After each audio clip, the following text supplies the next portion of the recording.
Nos acompaña nada más y nada menos que Matías Colombati, el hombre de radio. Buenas, ¿cómo les va? ¿Cómo andan? Hombre de radio, hombre de stream, es una mezcla entre Héctor Larrea y Nico Quiato. Es in between Héctor Larrea y Nico Quiato, ¿puede ser? Es una buena manera de pensarse, pero no, ni cerca de ninguno de los dos. Equidistante. Equidistante. Sí. No, Larrea sí. No, Sos hombre de radio, por favor. Yo soy más de radio que de stream. Creo que el stream tiene muchísimas cosas de la radio, y que sobre todo hoy es más parecida a la radio que a la tele, y entonces me siento ahí medio cercano, en el mismo barrio, pero sí, yo hago radio. Pero claro, Sí. hago radio y te podemos escuchar en la 107.3. 107.3. Exactamente. En YouTube. Y también en YouTube, claro, por eso es la misma cosa al mismo tiempo, y ahí estamos surfeando la dificultad de hablarle a gente que escucha, hablarle a gente que mira, de que nadie se pierda nada, y bueno, un poco en la que estamos todos también. En ese programón que es Maldita Suerte, que ya lleva tantos años. Gracias, amigos, sí. ¿Cuántas temporadas lleva Maldita Es Suerte? la 8ª temporada. Ah, un montón, Sí, espectacular. Yo lo conocí a Increíble, Colombati insólito. cuando estaba a las 7 AM, Maldita Suerte. Arrancó a las 7 de la mañana en FM La Patriada, después Sí. pasó a las 9 de la mañana, después pasó a la tarde en El Destape, y ahí estamos ahora en una radio nueva. Qué hermoso lanzando. semillero fue FM La Patriada. ¿O no? Sí, la verdad que sí. ¿Qué semillero importante para toda una generación fue FM La Patriada? Verdaderamente. Era un semillero y casi no había lugares donde laburar también, ¿no? Claro, total. 2017 era Futurock, Ujú. La Patriada, y Sí. algunas más según la hora, no mucho más. Un tiempito después apareció el Destape Radio. El Destape Radio, exactamente. Pero sí, en ese momento me acuerdo era Futu, Sí. La Patriada, La Patriada. y no tenías tanto. Entonces nos íbamos encontrando ahí medio como huérfanos en lugares. Claro. Fue un tiempo así de aguante que tuvo sus cosas divertidas. Ahí es donde yo lo conocí. Sí. Y trabajamos juntos. Vos tenías 10 años. Yo tenía 10 años. Vos estabas, eras un toddler. Petit Mati Rosu total. Muy tus inicios, de verdad. Muy mis inicios, Diario del Futuro, después del exilio. Sí, claro. Ese programa. Y compartíamos radio con el Indio Solari, Sí, Calamaro. ¿O no? Tenía la mejor noche que yo recuerde de una radio en la Era historia. rarísimo. Era rarísimo. Era Sí. rarísimo. Estaba Marcelo Figueras con el Indio Solari, terminaba ahí y arrancaba el programa de Andrés Calamaro. En una radio muy chiquita, de verdad. Muy Claro. pequeña en la que. Barrial. Sí. Y de repente, bueno, tenías ese tipo de programas a la noche. Estaba Ramos, el escritor, también. No, la noche era increíble. Y después, bueno, estábamos nosotros a la mañana durante el día. Ustedes también eran increíbles. No, pero estábamos muy felices de compartir. Claro. Se lo decía a todo el mundo, ¿no? En la misma radio que el Indio. Es hermoso decir eso, ¿verdad? Un grado de separación. Total. Éramos compañeros. Qué loco igual, ¿no? ¿Cómo pasó de esa pocos lugares, La Patria, Futu, algunos que aparecieron, y ahora hay un Sí. vecindario, pero Sí, y se está ha buenísimo. gentrificado la cuestión. Y está buenísimo. Y creo que Futu además fue punta de lanza, escuela total. Antes Nacional Rock, y bueno, y ahí también es otro gran semillero. Pero fue Futurock donde nos fuimos encontrando todos, o laburando, o como oyentes también. Posta, cuando lanza Futu, yo lo recuerdo estuve acá el primer día, cuando dando aire en aquel programa que era A los Botes, 7 de la mañana, en un proceso de devastados emocionalmente en general estaba muy huérfanos. Sí. Si hoy alguien se siente huérfano, usted no sabe lo que era encontrar algo para ver o para escuchar en aquellos años en los inicios de Macri. Ujú. No había. Y No cuando había. llegó Futurock era, bueno, abrazarla. Aire fresco. Sí, total. Sí, por supuesto. Y con eso también, bueno, el intento de empezar a ir a construir lugares nuevos. Viste que lo digo porque hoy estamos también todos atravesados un poco por la ansiedad, por la locura, por encontrar espacios. Y también hay que generarlos. Y en ese momento, bueno, se fueron generando con Futu, insisto, como puntal. Hay que generarlos y sin embargo para mí hay algo curioso de el panorama actual con respecto a esos años. Y es que nos da la sensación de que hay un montón de oferta también porque es más fácil decir algo al público, ¿no? Hoy en día es una cuestión que te da la idea o te da la imagen o construye la ficción de poder hacerlo solo Sí. y de lograrlo y lograr tener y generar un contenido de manera individual. Y yo creo que ceder ante esa tentación es también caer un poco en la trampa de estos tiempos y es, bueno, todos estos espacios, incluso los espacios con los que no estamos de acuerdo, pero que igual existen, que valen la pena y que perduran, también son procesos colectivos. Y es como, está bien, sos muy inteligente y sos muy picante y tenés unas lecturas de la realidad súper filosas, pero sos una persona tuiteando. Unite con otra y discutí también y debatí, como juntate un poco a construir comunidad, que yo siento que es un hábito que está recontra perdido en estos tiempos que corren. Sí, totalmente, y porque además, bueno, este proceso de explosión de los streams o de la comunicación digital, o de que cada uno comunica lo que quiere y es su propio medio, nos fue encerrando también. Claro. Que es un efecto más post-pandemia, como un proceso de desmovilización general, que ya lo veníamos viendo hace años, y creo que hay una lógica hoy de comunicación muy encerrada en los estudios, todos invirtiendo mucho en equipos, en estudios, en cosas repicantes. ¿De dónde sacan esos equipos? No, y que se ven bárbaros, y está buenísimo que suceda y que estén. Claro. Pero son muy pocos los que están saliendo a retratar la calle. Bueno, sí, no sé, lo veo a Mati acá en Futu saliendo a poner micrófono, pero está todo muy contado desde estudios de tele. Estamos todos muy en modo panelistas. Digo estamos porque me incluyo, No, Mati, vos no. Reaccionando a videos diciendo, ¡qué barbaridad! ¿Cómo puede ser? Hablando de reaccionar a videos, un estado de indignación permanente. Sí. Aprovechemos, porque está hablando Daer, está anunciando el paro general para el 9 de mayo de la CGT. Podemos escucharlo un poquito y lo reaccionamos, porque esto también es está pasando. Está pasando. A ver qué dice el amigo. Pero, señoras y señores, el gran anuncio es que hay paro general el 9 de mayo. Anunciado por la CGT después de la marcha del 1 de mayo. Por la CGT, por el mismísimo Héctor Daer y todos los gordos. Todos los gordos. Sobre hoy el atril de la CGT. Cosa emocionante. Me conmueve el atril de la CGT. Es algo que me pone. Y cuando ponen el atril de la CGT para anunciar un paro general, es como, ¡ay! Me encanta, me toda encanta. Todo. Él pone la fecha y bueno, pusieron la fecha, finalmente. Sí. Matías Colombati, reaccione. Bueno, me parece que el sindicalismo y el movimiento obrero organizado y la CGT, pero no solo la CGT, sino las CTA y las organizaciones sociales, están demostrando que quedaron primeros en la línea de fuego y que han reaccionado y no es la demostración de esta convocatoria la prueba final de esto. Digamos, ya se viene observando.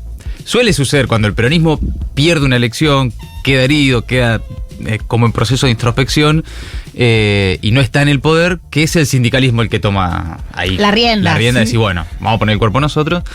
Pese a que incluso dentro del universo peronista y sus alrededores, hay como una idea de que la CGT es tibia. Pero por eso, yo me acuerdo, pero macrismo. Es por el macrismo que tuvimos que ver a Mauricio Macri con Hugo Moyano inaugurando esa estatua de Perón. ¿Era la estatua de Perón? ¿Pero eso era en campaña o ya era presidente? No, ya era presidente. No recuerdo si ya era presidente o no, pero sí recordamos que hubo que pedirle mucho la fecha. No estuvo bien. Sí, claro, no estuvo bien.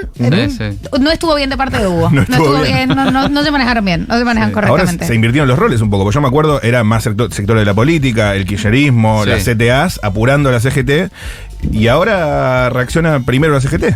Sí, también la política, o digamos la dirigencia política del peronismo está en un proceso primero de asimilar una derrota durísima, ¿no? Y ahí medio como una especie de introspección, de viendo qué nos pasó, qué nos faltó y por qué fuimos lo que fuimos, y definitivamente habiendo perdido una elección por hace 4 meses de una manera muy contundente. Entonces es razonable que todavía les esté costando un poco salir a reaccionar. Al mismo tiempo hay una demanda de que alguien diga algo, ¿no? De que alguien reaccione, de que alguien defienda, de que alguien se ponga al frente, y creo que esa acción la está ocupando el sindicalismo y las organizaciones sociales.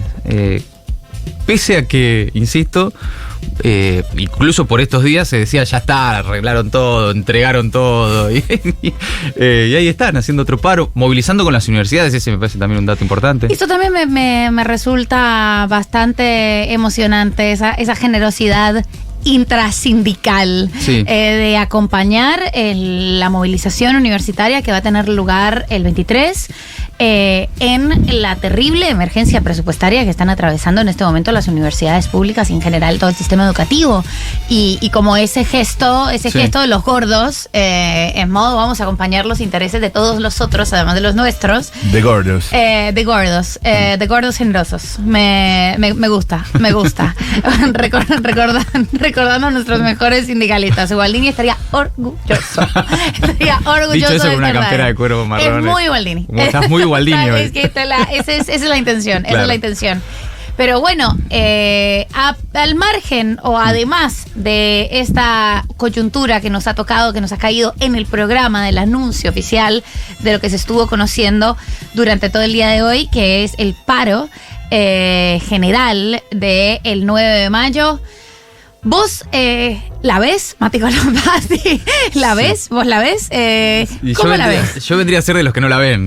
Claro. Usted no la ve. No la estoy viendo. No, lo que veo es, sucediendo en paralelo un proceso de profundización de la crisis. La recesión es verdaderamente alarmante, no incluso para los sectores que siempre advierten sobre este tipo de políticas y los efectos que tiene, sino incluso hasta para el Fondo Monetario Internacional. Domingo Cavallo está diciendo, me parece que la recesión es muy profunda, se viene una etapa muy complicada que va a impactar muy fuerte en el empleo, en la actividad económica, y que ya estamos viendo además datos oficiales de esa caída que genera. El siguiente paso es que lo que ya empezamos a ver en algunos lugares, pero que se va a empezar a masificar, que es lamentablemente un aumento del desempleo y por lo tanto un aumento de la pobreza, que viene de arrastre además, no es una novedad. Entonces, en ese proceso, al mismo tiempo, sucediendo en paralelo, un gobierno que todavía sostiene, según dicen todas las encuestas, altos niveles de aprobación, anclado más en la expectativa que en la realidad, y con hasta ahora de novedoso en el gobierno la forma, en todo caso lo comunicacional, el personaje, que sigue siendo todavía novedoso para muchos. Sí, que de vuelta hay alguien con ímpetu también. Sí, pero sin novedades en la política económica que han decidido aplicar, el camino, quiénes son los ganadores, quiénes son los perdedores, y más o menos eso ya te permite ir rumbeando una idea de hacia dónde va. En ese sentido no veo muchas diferencias a lo que fueron los 90. Viste que está de moda todo. En los 90, volvieron los 90 full, en todo sentido. Full. Culturalmente, hasta, no sé, personajes, apellidos, nombres, y también las políticas económicas. Yo hace poco volví a ver, y lo recomiendo, hice el ejercicio de volver a ver Memoria del saqueo de Pino Solanas. Pino Solanas. Hay que tener ganas también, ¿no? Pero lleva un sábado. Rato. Sí, no, ¿sabes cuando hice ese fin de largo que hubo hace poco? Dije, fueron muchísimos días. ¿Qué puedo hacer con tiempo libre? Días, claro. Memoria del saqueo de Pino Solanas, creo que se encuentra en YouTube. Y es impactante. La similitud. Es impactante el proceso. Es exactamente igual. Y también el nivel de aprobación social. Claro. Que hay al comienzo. Entonces decís, creo que esto ya lo vivimos. Puede ser que, perdón, parte de dentro del espectro de los que no la ven o no la vemos. Sí.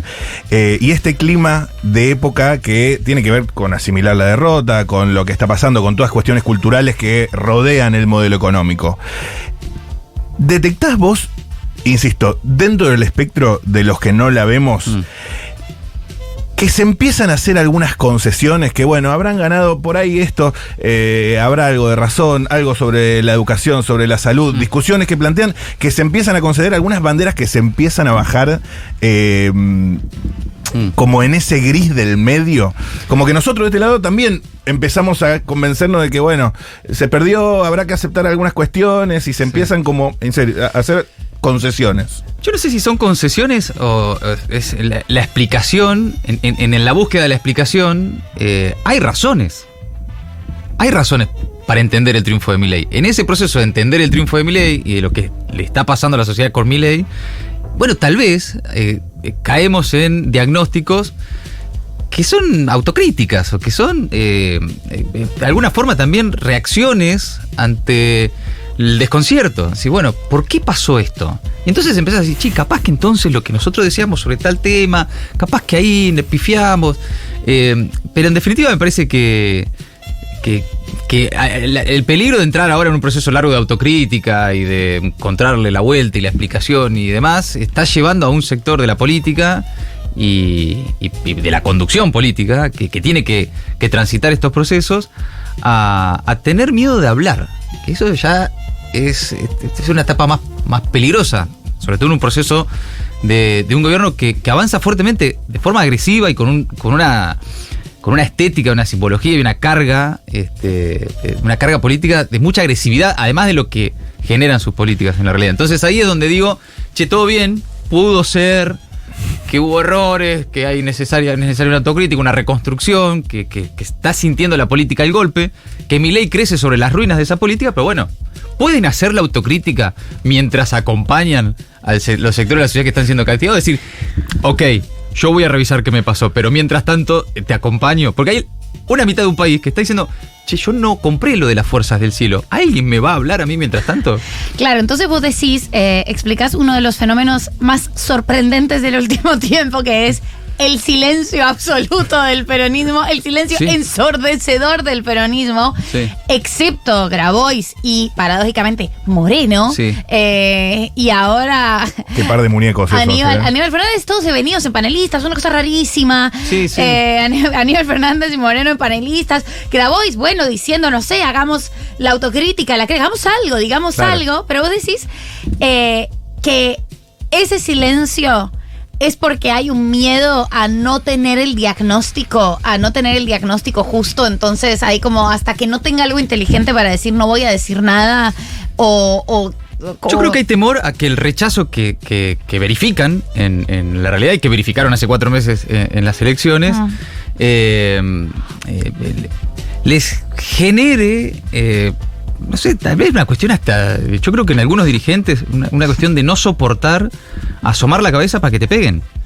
Y creo que es un momento en que los dirigentes tienen que asomar la cabeza, bancarse el cachetazo. Cuando digo los dirigentes del peronismo, por supuesto, de la otra mitad del país que no confía y no está con el discurso de las fuerzas del cielo, de, loco, sí, asomen la cabeza, bánquense el cachetazo, pero den la cara. Es decir, podés hacer autocrítica, introspección, decir, sanar las heridas, qué nos pasó y qué pudo haber ocurrido, y mientras tanto ir a la puerta de un ministerio donde están con la policía impidiendo el ingreso de los trabajadores y decir, esto que está pasando acá me parece que está mal, no puede ser el único camino posible, hay alternativas. Y sobre eso también construir la autocrítica en la acción, ¿no? Pero además, ¿de quién es el cachetazo? ¿Cuál es el cachetazo al que temen? ¿De los propios o de los ajenos? Porque hay una sensación de... No, de los propios, claro. Sí, yo creo que sí. ¿Qué es lo que te da miedo? ¿Ir a apoyar y que te reclamen o que te trolee Diana Mondino? Sí, es eso. Sí, yo creo que eso. No sé si la dirigencia política está preparada para que los propios le digan un par de cosas. Claro. Y me parece que ese es lo que está haciendo falta, es el momento. Por eso están ahí, viste, medio como la política tiktokera, o de documentos, o de roscas, o de congresos, y no están saliendo a poner la cara básicamente porque tal vez no se bancan que los propios les digan un par de cosas que hay ganas de decir. Yo recuerdo una anécdota muy pequeña. Recién asumía Macri. Nosotros trabajábamos en ese momento en el Grupo 23. Yo estaba en Radio América, en Rock and Pop, etc. Un proceso de vaciamiento, se retiraron los empresarios, uno de ellos, Sergio Spolsky, que había sido candidato del Frente para la Victoria en Tigre, etc. Entonces, había un vínculo político entre el Grupo 23 y lo que había sido el gobierno de Cristina en ese momento.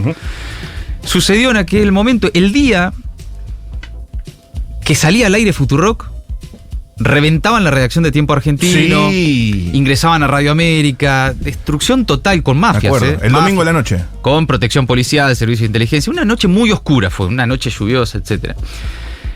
Uno de los ataques a la prensa más graves, considerado por todos, desde el retorno de la democracia.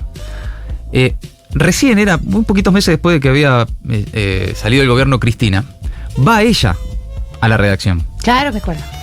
Nos visita. Estábamos todos ahí, todavía muy conmocionados porque ver nuestro lugar de trabajo destruido. Sí. Y me acuerdo que yo fui uno de los que le hizo el recorrido, el tour de la destrucción. Y le decía, bueno, mirá, entraron por acá, reventaron esto, hicieron lo otro. Y en un momento subimos a la redacción, tuvimos una especie de asamblea de los trabajadores de Tiempo Argentino y Radio América, con ella ahí sentada arriba de un escritorio, como una más. Y en un momento, bueno, ella, además de la solidaridad y de explicar y demás, llegó el momento en el que había gente que tenía ganas de decir cosas. Claro. Y se transformó medio en una asamblea de decir, bueno, Cristina, ¿qué explicación tenés? Sí, ¿qué pasó con Spolsky? ¿Qué pasó con este tipo? ¿Qué Sí. pasó con esta cosa? ¿Cómo fue que tal y tal otra? Y en un momento era medio una asamblea estudiantil, ¿viste? Que era Claro. de reclamo. Y ahí muy pronto también. Ahí nomás. Y no había mucha respuesta, ¿eh? Fue un momento en el que fue incómodo, fue tenso, pero al mismo tiempo Necesario. profundamente necesario y político, Claro. que la mina estaba ahí sentada, arriba de un escritorio, bancándose un montón de cosas que decían. En una asamblea estaban los que la querían y estaban los más troscos, los que tenían también ganas de decirle un par de cosas. Se la bancó, se solidarizó, respaldó, dijo, hay algunas cosas que yo todavía no puedo responder, hay algunas cosas que yo las comprendo, hay algunas cosas que las acepto. Se paró y se fue. Claro. Y fue un proceso en el que todos nos quedamos como diciendo, mira, esto es necesario. Claro. En un momento hay cosas que se tienen que decir, hay gente que la tiene que escuchar y seguir. Y no responder algunas. Y listo, y Y va. lo que no se puede responder, no se puede responder. Claro, exacto. Con respecto a esto que decís, te hago una otra pregunta de análisis de la realidad y es, ¿vos crees que quizás nadie saca la cara también porque nadie más que ponele Grabois, que es quien conocemos su cara en este caso, tiene intenciones explícitas de liderar y de postularse e intenciones explícitas Sí, o representar. de representar, de también electorales, digo, como hay como una sensación de vacío de si hay unas elecciones ahora, Nadie quiere. nadie quiere, Claro. nadie, y ese vacío para mí también se ve muy claro en esa ausencia de no solo una clara acefalía del peronismo, sino nadie tiene ni siquiera las intenciones Sí. electorales para fumarse esos procesos. Sí, también creo que hay un proceso de diagnóstico de qué va a pasar, que es lo que está un poco trabando también la Bien. discusión pública, ¿no? Están los que creen que hay que esperar, porque ahora empiezan a llegar los tarifazos, la gente va a empezar a sentir cuánto más caro se fue la luz, el gas, las tarifas en general, la vida, y que ahí va a haber un punto de inflexión que va a generar que la crisis se profundice y que entonces ahí va a ser el momento en el que es necesario salir a hablar. Massa va a reaparecer ahora dentro de poco Sí. en la Feria del Libro. Es como esperar que se den cuenta un poco. Cristina, a su manera, el audio el otro día, un congreso de Nuevo Encuentro, los Sí. videos en TikTok con Rita Cortés, Sí. pero viste que empiezan como a empezar a decir cositas. La reaparición también de Malena Galmarini, quiero decir, están los que creen que había que esperar ahora que llegara el tarifazo, porque eso iba a generar un cambio en el humor social que les iba a permitir poder volver a hablar, y están los que creen que eso no va a pasar, que va a haber tolerancia, que sí, que va a haber gente que va Claro. a putear, que puede haber un punto de inflexión, un momento de cambio de humor, pero que no va a determinar un aceleramiento de la crisis y que por lo tanto hay que prepararse para una discusión más larga, con más paciencia, y entre ellos están, por lo general, los que gobiernan. No Sí. ¿no? La diferencia de estrategias es el que tiene un territorio a cargo Claro. y el que está más en modo panelista. Entonces sí, puede ir a la tele todos los días, decir un par de cosas, presentar unos libros, publicar unos videos, pero por lo general los que vos ves que están con responsabilidad de gestión, incluso hasta los más picantes que vos podés ahí incluir, Axel Kicillof, Gildo Infran, Gildo. Quintela, Los gobernas. el Pampiano Silioto. Nuestros gobernas. Sí, Claro, no los sexys, los otros. Claro, en algún momento, qué sé yo, apareció el de Chubut, Torres y qué sé yo. Los ves Nacho. exacto, los ves con Prudencia. prudencia ofreciendo una alternativa política Sí. desde la gestión, construyendo no solo un discurso, sino una forma de gobernar. Che, miren que hay otra forma, ¿eh? No es que no hay alternativa, que es un poco el discurso imperante, a lo que sucede a nivel nacional con Milei, pero mientras tanto tienen por delante mucho tiempo en el que tienen que administrar territorios muy complejos en un contexto de escasez. Entonces eso creo que la diferencia en el diagnóstico de qué va a pasar en los próximos meses también está generando un silencio. Es Matías Colombati quien dice esto, que todas las mañanas, y pasando un poco a lo que es gobierno, hace el resumen imposible. Sí. Y nosotros charlamos acá mucho de esta estrategia del gobierno de generar millones de cuestiones, Sí, sí. millones de noticias, millones de links, áreas de gobierno, sectores y todo, que es en parte para complicarte la voz. Porque ¿cómo hacer para resumir todo eso y para jerarquizar? No, es imposible, por eso el nombre del resumen. Es un resumen imposible, es un país imposible de resumir. En general, lo que hay es una sobreoferta de información. Claro, increíble. un ventilador constante. Es imposible imposible estar al tanto de todo. Y al mismo tiempo te diría, no es necesario estar al tanto de todo. Sobre todo no es necesario. Está sobrevalorado Fundamental. estar al tanto de todo. Entonces, el servicio que yo intento ofrecer cada mañana, que lo hacía hasta el año pasado también en Gelatina, es, bueno, mira, de todo lo que pasa, más o menos estas son las cosas que te ayudan a comprender la totalidad, un ordenamiento, un resumen y un ordenamiento, una jerarquización de todo lo que pasa, y tratar de entender algo de lo que muchas veces ni yo entiendo, nadie entiende. O sea, estamos atravesados por una realidad que no entendemos. Aceptar que eso sucede y no creer que eso es un defecto profesional o que... No, claro.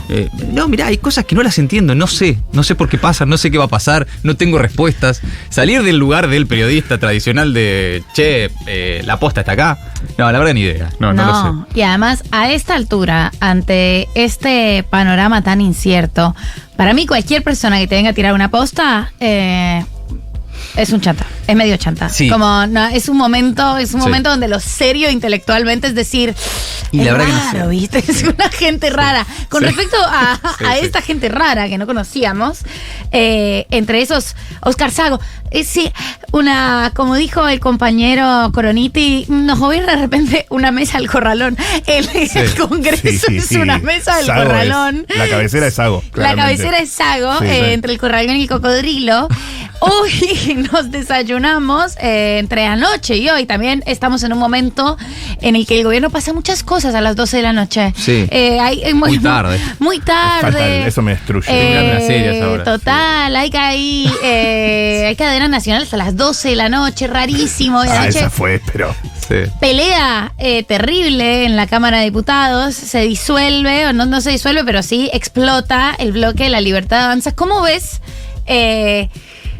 la gobernabilidad, no, en cuanto a que ellos se pongan de acuerdo en algo con lo que sabemos de Milei, que es este personaje que tiene este círculo tan hermético en el que Sí. solo se habla o solo sigue los lineamientos de su hermana y de Santiago Caputo? Sí. ¿Y cómo ves esa articulación con el Congreso frente a estos dos proyectos, uno que es el decreto y el otro que es esta ley ómnibus, tan importantes que ellos necesitan, pero para los que se requiere cierta articulación? Y además, ahora que he visto Memoria de un saqueo, te pregunto también, ahora que retomaste Memoria de un saqueo, Sí.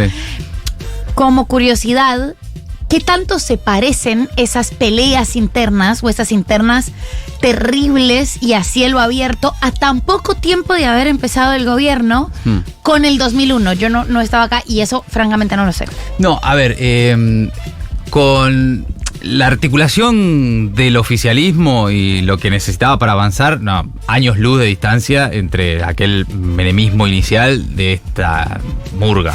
Claro. Murga. Estadistas. No, aquellos eran unos estadistas, unos hombres de Estado, sabían lo que había que hacer, cómo hacerlo, con quién rosquear y avanzaban. Estos son bastante más impresentables. Más allá de que la política final, me parece que el objetivo final es el mismo. Ok. No, del episodio Sago, Pagano, Menem, etcétera, lo que veo son dos cosas por lo menos. El poder brutal que tiene Karina Milei. Ah, sí. Cualquier persona que se enfrenta a Karina Milei termina en el ostracismo o condenado a... ¿Cómo fue acá la influencia de Karina Milei sobre este conflicto? A Sago se lo quería cargar desde hace rato. ¿Era Karina? Sí, ¿Era la enemiga? sí. ¿Era Karina? Ay, no sabía Sí, esto, sí. me encanta. Karina Milei a través de Martín Menem, Claro. quien opera la salida de Sago, ella desde Miami, además meta teléfono y demás. Cuestiones más vinculadas a cuestiones chiquitas de la política porteña, incluso el lanzamiento reciente de La Libertad Avanza en territorio porteño deja de lado al partido de Sago, que es el MID, corre a Ramiro Marra, es decir, ya viene sucediendo con Karina Milei, que va acumulando un par de víctimas políticas. Sí, a Sandy en cualquier momento, a Sandy Petovelo. Yo lo sé, pero ahí también lo dijo Villarroel, la vice, Por supuesto. cuando tiró lo de Jamoncito, pobre Jamoncito. Sí. ¿Quién era pobre Jamoncito? El presidente. ¿En el medio de quién? De De la ella vice y y de Karina. Y ya se cargó a varios. Creo que ahí hay la demostración una vez más del poder que tiene Karina Milei, del personaje relevante que es Karina Milei, a quien no se le conoce la voz prácticamente, no habla, no da entrevistas, no conocemos su pensamiento político, no sabemos más de su vida que las actividades que realizaba. Vendía tortas. Vendía tortas en Instagram y demás. Pero que en definitiva, como el propio presidente dice, es el jefe de todo esto. Y además es la que le pasa la data de Conan. Sí. Sí, bueno, aparentemente es la que traslada esa información. Eso es lo que dice José Luis González, que sí, es el medio. Que a mí de todo este episodio de la interna de La Libertad Avanza en la Cámara de Diputados, lo que más me interesa es observar una vez más el poder supremo que tiene Karina Milei por sobre la totalidad de todo lo que suceda hoy en el oficialismo. Es llamativo eso. En la historia reciente de Argentina, hay muchos de esos personajes que tienen un poder supremo cuyo pensamiento no conocemos, como que se maneja con tan poca transparencia, que sabemos que bajan y suben pulgares, pero que verdaderamente no los hemos escuchado hablar. Yo no recuerdo un caso tipo, no sé si López Rega o algo. Tal vez hay que ir hasta aquella época, ¿no? Pero de la democracia reciente... Sí, asesores, gente que en las sombras, alrededor del presidente o dentro del equipo, vos sabías que tenía lugares relevantes, de rosca fuerte, pero no recuerdo un caso que esté por encima del presidente.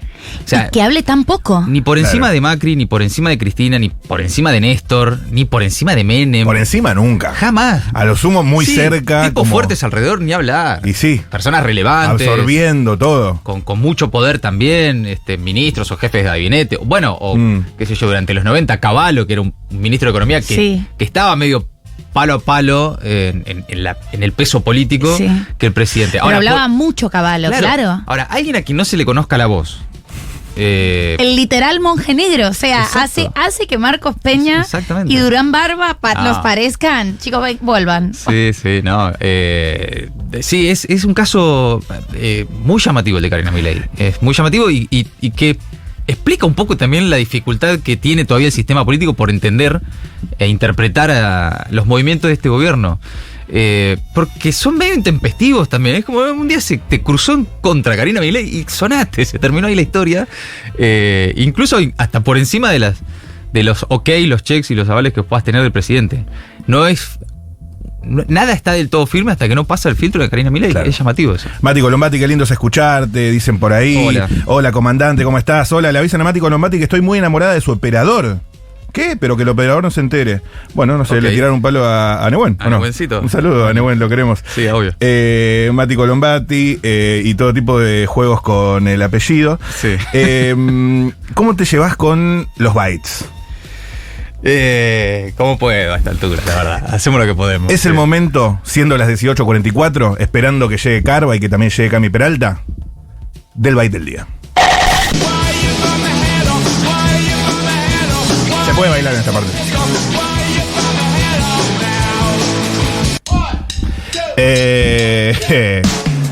Tenemos bytes todos los días, más de uno incluso. Sí. Hay varias acepciones, porque también ahora los que hacemos contenido siempre está buscando como un título medio baitero. Sí, claro, obvio. O sea, siempre uno trata de baitear, pero este gobierno es una masterclass constante. No, este gobierno, ahora en este gobierno el byte es la noticia normal. Como si se presentó un proyecto de ley por mesa de entradas sin absolutamente ninguna novedad. Qué raro eso, ¿eh? Este es un byte. Hicieron algo más o menos normal, byte. Y unos títulos excelentes, la política online en su mejor momento. La política online está en la plenitud. Sí. Así que bueno, tenemos el byte del día, que es en este caso Santiago Maratea. Baitero. Un baitero de aquellos. Baiter Master. Realmente lo sabe. Y tenemos dos fragmentos para escuchar, ¿verdad? ¿Digo bien? El primero es este. Estás expectante, estás atento e ilusionado. ¿Te ilusiona Milei? Sí, yo lo banco al Pelú. Lo quiero decir así. Me van a matar. Es lindo. El Pelú. Lo banco al Pelú. Lo banco al Pelú, le agradeció por bancarlo en una colecta que hizo. Sí, hay una cuestión medio personal ahí. Una cuestión personalísima. Y te pongo el otro bytecito que tenemos antes de desarrollar, que es ya, un desarrollo un poco más teórico, que es el siguiente. Defender al rico que se haga más rico a costa del pobre. Eso hoy es de izquierda. En el discurso y en algunos hechos también. Defiendo al rico que tiene campos y casas y terrenos y dólares afuera y dólares adentro y autos y todo. Y lo defiendo a morir y que tenga más. Pero mirá que cuanto más tiene es a costa de los pobres, porque no es un tipo que está laburando, le está sacando, no importa. Yo lo voy a defender a ese tipo. Eso hoy en día es de izquierda. Ay, no sé, chicos.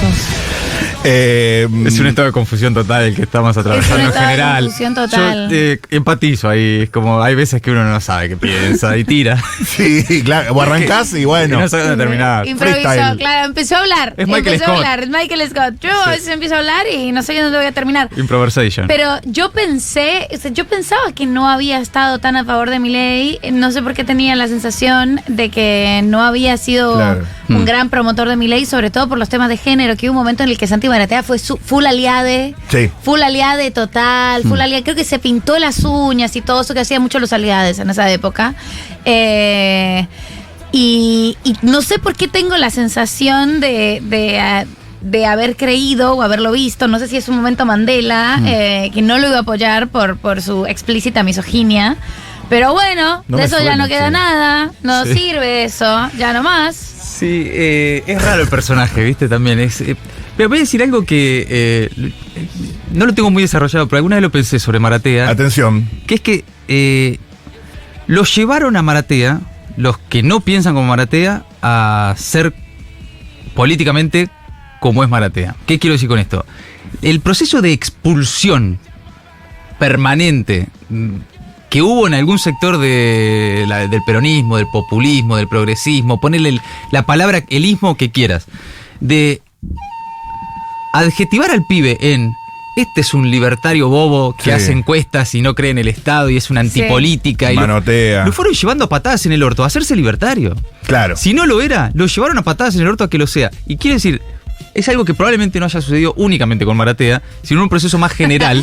Pero Claro. lo de De Maratea lleva- fue público. Claro, es un caso evidente, conocido, Sí, lo podemos sí. observar, Es podemos un ver, caso testigo. podemos ver su trayectoria porque está todo archivado. Todo. Ahora, no- Una parábola. tal vez estoy equivocado, pero creo que con mucha gente se cometió el error político de llevarlos a patadas Claro. en el orto a hacerse libertarios. Es que el odio por que tienen. acusarlos de cosas que ni sabíamos si realmente el tipo pensaba. Sos una antipolítica y capaz que ni sabía de qué se trataba. No sé Sí, qué es sí, la sí, política, sí. no quiero Eso- ser anti ni pro. Lo tomó hace poco. El chabón era antipolítica. Sí, sí. Pero ahora, cada vez que le nombran a Máximo Kirchner es como que se le abre una vena acá Claro. y tiene un odio visceral.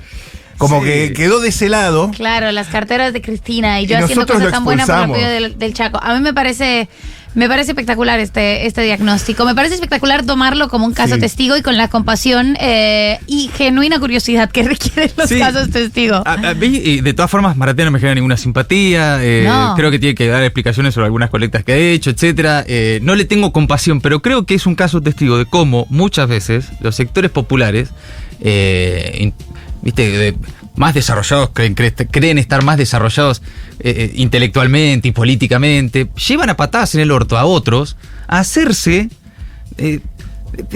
de otro club. Claro. Sí, Flaco, ¿cómo se te ocurre ser tan anti-Boca? Sos un anti-Boca. Y capaz que el Flaco no sabía ni qué era Boca. Y dijo, me hago de River. Claro, Si esto me dicen claro. que yo- Donde no me estén puteando, ¿sabes? Me voy a un lugar donde no me puteen. Me gustaría que no me putearan todo el tiempo. Total. No lo sé, no lo buena, sé. Buena hipótesis de este caso. De la que no estoy seguro, quiero aclarar, pero digo, es No, pero me parece bien, me una parece idea de bien. la expulsión política. Aclaralo porque el recorte. No. El recorte. Sí, Porque sí. el recorte. Olvídate. Está No es bueno bait, no es decir. bait. Estamos pensando en voz alta, estamos Sí, sí. compartiendo. Analizando qué pasó. Analizando. Olvídate, te recortamos, te titulamos, te hacemos. ¿Sabes cómo te mandamos al ejército? Mati Futuati. Bien. Dicen ahí.